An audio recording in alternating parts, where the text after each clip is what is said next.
Hey guys, welcome back to All Things Knives. It's your host Fletcher, and today we are going to be doing a review of the Para 3 Lightweight. I own multitudes of this knife. I own multiples of the same knife in the same steel, or even in different steels. You've never really seen me do an exact carry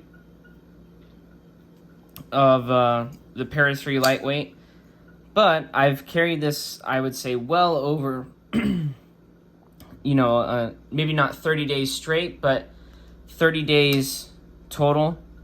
Probably even longer than that, because when I go to school or anything like that, or I just am going outside of the house and I want a nice lightweight knife, I take this guy with me. So, countless days I've carried a Para 3 on me.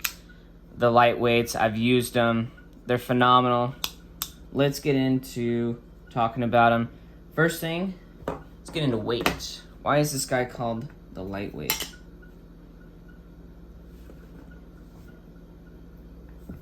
Alright. Total is going to be 2.38 ounces. That's with nothing else on it. Okay. For grams, for my people anywhere other than the US, that's 67.5 grams, okay? I'm gonna go back to ounces. Native 5, it's around the same weight as the Native 5. Native 5 looks like it's slightly heavier.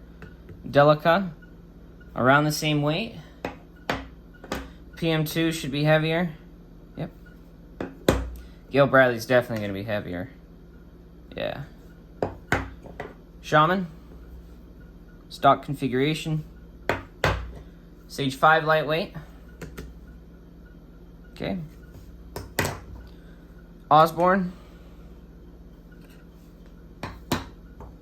CVV Elementum with a lanyard. Rat 2. 80-20.5. Mini Griptilian. Alright, so if you guys saw that, it's near the bottom of all of those. I think there are 2 knives that I have that are lighter weight than it. Oh, 3. My mini bug out, my bug out, and my chaparral.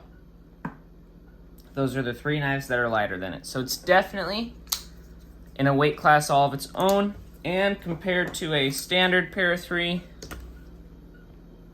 it's about an ounce lighter. See that? Slightly more than an ounce lighter.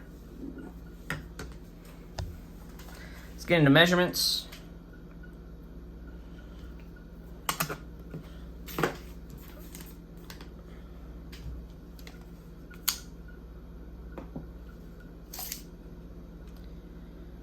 We've got a slightly under 3-inch blade with a cutting edge of about 2 and...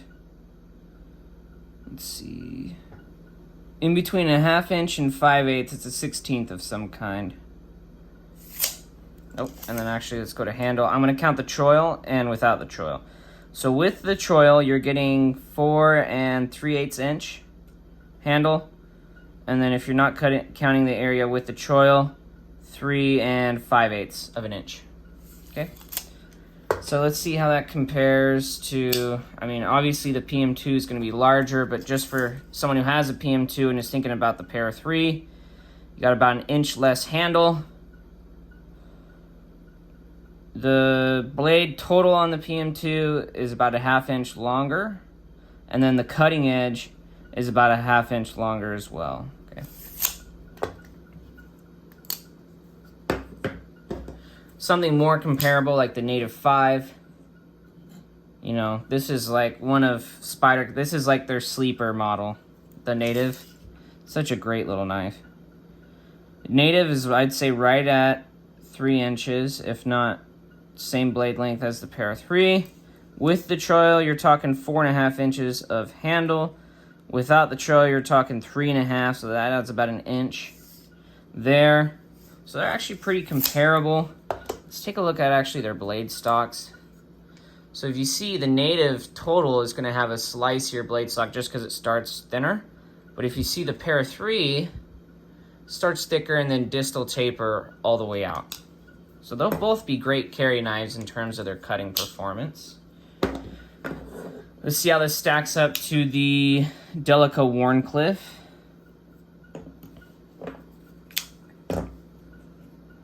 All right. Delica Wharncliffe right at 3 inches. A little under 3 inches for the Para 3. 4 1/4. 4 1/4. So if you like the Delica, you'll like the Para 3. Say you have a Civivi and you're thinking about stepping up to something USA made. You like the budgetability of the lightweights. 7 1/4 total. 7 inches total. 3-inch blade with handle area of 3 1/4. With the choil, you're talking same handle length as the Para 3. If you're going from here, but Para 3 without the choil is slightly longer handle. So if you wanted something slightly larger than your Elementum in terms of handle, the Para 3 is a great option. Rat 2 in terms of measurements, okay? Talking 3-inch blade. Area that's actually holdable on the handles, actually very similar. So if you like your, maybe actually I'd give slight edge to the, actually no, they're toe and toe. They're toe and toe on that one. Okay. One that's kind of taken the market by storm recently. You guys can tell I like orange knives. In case you can't, I like orange knives. So this one's going to be 3 inches of cutting edge, but about 3 1/4 inch, maybe a little bit under 3 1/4. Total length, the 80/20 definitely has a beat at 7 1/2. Slightly longer. In terms of usable handle, it's got a longer usable handle with the choil. Definitely a longer usable handle. Yeah. So, if you like the 80/20.5, but you want something a little smaller, a little more lightweight, Para 3 will be a good option for you. I mean, the Osborne, I don't even have to measure this. It's longer and cutting edge. The usable handle area on the Osborne without the choil is longer, but with the choil, about the same. Okay. All right. Let's get into my thoughts on this knife. So, what do I use this knife for? Well, first of all, those of you that know me know that I love Spyderco. I love the PM2, the Para 3. I think they're great design knives. They're great user knives. They cut well. I mean, just use them and abuse them, right? In Arizona, it is very, very hot most of the year, especially right now. So the only time I wear pants during the summer is when I'm at work in an air-conditioned building, right? That's the only time I wear pants. That or if I'm, well, I guess if I'm hunting out in the bush, because we have snakes here and prickly brush. So having some pants is helpful. But when I'm wearing my shorts, maybe I'm in some hybrid shorts, some gym shorts, just something light, thin to kind of keep me cool when it's like 110 here, if not more. I mean, I've had some summers where it's 120, so it gets hot here, which means I'm in lightweight clothes, which means I would like a lightweight knife. This fills that niche perfectly. Another place where this knife fills that niche perfectly is when I'm at school. My school has an under 3-inch rule. This blade is under 3 inches. It is also a knife that I am very familiar with, that I just know how to operate and use very well, right? But it's lighter weight. So if I got, you know, like I've got my wallet, my keys, you know, any other stuff that ends up in my pocket throughout the day, this is just kind of nice to have, just to kind of keep it lightweight. The Native 5 actually does the same thing rather well, too, if not a little better in terms of pocketability. But having just a nice, small, lightweight knife, this guy excels at that. And with that deep carry clip, it just sits nice in the pocket, until I need it. Some days I even forget I have a knife on me. This guy really does sit in there rather well. It sits against the seam of my right pocket, so when I reach in to grab other stuff, I'm not gonna get a little nasty surprise from it. Let's see. Oh, and I can get this in a variety of steels. You know, so say I don't know, I want a tool steel. Well, I have an M4 one I can take with me, or I have a 4V one I can take with me, or I have a Crewwear one I can take with me, which is, that's a modded one, but nonetheless. Or if I want a stainless one, I've got BD1N, I've got S90V, I've got 20CV. You know, I have options when I carry this knife, just like I do with the Para 3.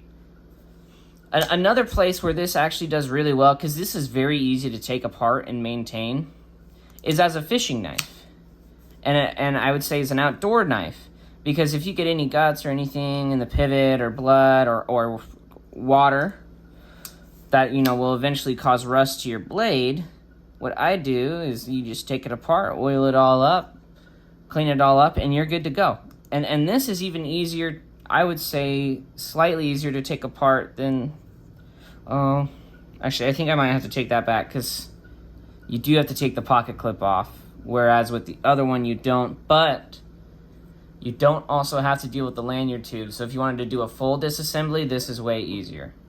Like if you wanted to do the liners and everything. And the thing with FRN too is it gets a bad rap, but in terms of affordability, the Para 3 lightweight is amazing for people who are wanting to get into Spyderco. They're wanting to get into the exclusives, you know, stuff like that. They're wanting to get into the parts of Spyderco that, say, other brands don't do, like, or if they do it, it's very rare. Like Benchmade, they don't do a whole lot of exclusives. Or, you know, Hogue doesn't, they have one exclusive that I know of, if not two, if you count the different sizes and a sprint run. The Ritter Hogue, I mean, that one's exclusive to KnifeWorks, but that's also a full production model. With something like Spyderco, you can get into the sprint runs and the different steels and see how you like it on a platform that you know very well, to see if you're even interested in it. And it just performs well, and it performs exactly like the Para 3. I have never had any, I mean, you can see in there, the liners don't go all the way, but I've never really had a problem with the FRN feeling, you know, weak or insecure. I mean, I've done stuff I did with this with my normal Para 3, and I feel just fine. It's just that G10 and those metal barrel spacers you get from something like the PM2 and the Para 3 do make it feel sturdier in hand, but the engineering on this guy is solid.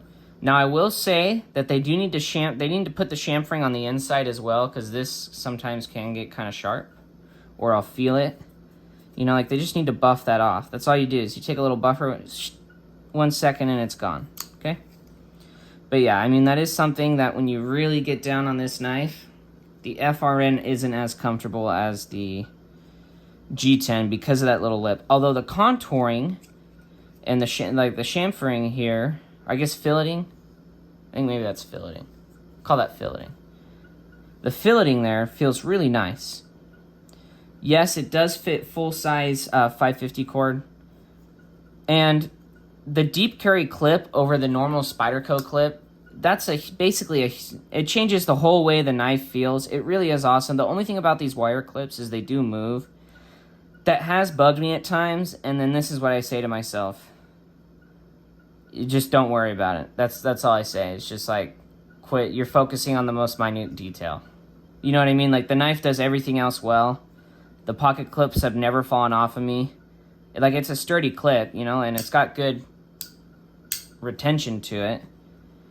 But yeah, some people don't like that this will move a little bit, and really all that means is I think you really just need to tighten it a little bit, because this one's not really going side to side, and it's in there pretty good.